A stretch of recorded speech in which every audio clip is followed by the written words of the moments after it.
ফয়সাল করিম মাসুদ উর্ফে রাহুল, যিনি শহীদ ওসমান হাদির তাকে গুলি করে হত্যা করা ছিল, ওই মামলায় তিনি অন্যতম আসামি এবং তিনি বর্তমানে ভারতে বন্দী অবস্থায় আছেন।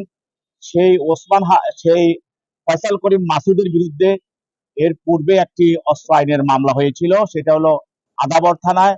এবং এই থানায় মামলায়, এই অস্ত্র আইনের মামলায়, অর্থাৎ তার বাসায় পুলিশ রেড দেওয়ার পরে তাকে গ্রেপ্তার করে এবং তার দেখানো মতে তার খাটের নিচে একটা প্লাস্টিক ব্যাগের ভিতরে বিদেশি দুইটি পিস্তল পাওয়া যায়। একটি পিস্তলে 4 রাউন্ড গুলি ছিল, আরেকটি পিস্তলে 1 রাউন্ড গুলি ছিল এবং ম্যাগজিন সহ উদ্ধার করে তাকে পুলিশ গ্রেপ্তার করে আদালতে সোপর্দ করে।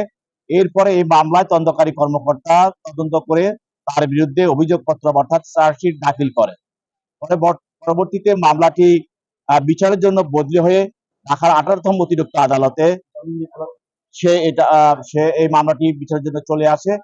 আসার পরে সেখানে প্রায় 13 জন, 14 জন সাক্ষী ছিল চার্জশিটে। সেখানে পাবলিক সাক্ষী সহ পুলিশ সাক্ষী মিলে প্রায় 13 জন সাক্ষী সেখানে সাক্ষ্য প্রদান করে।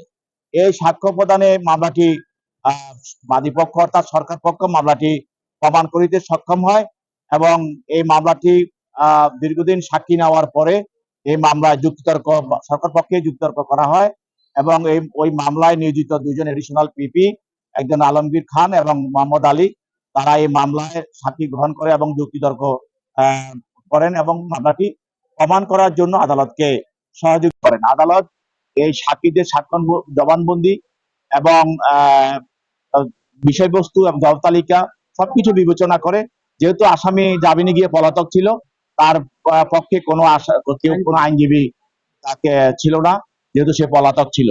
সেজন্য এই সাক্ষীগুলো বিবেচনা করে, পর্যালোচনা করে বিজ্ঞ আদালত তার বিরুদ্ধে আজকে একটি রায় ঘোষণা করে এবং অস্ত্র আইনের 19-এর ধারা তার বিরুদ্ধে 10 বছরের সশ্রম কারাদণ্ড আজকে রায় প্রচার করে।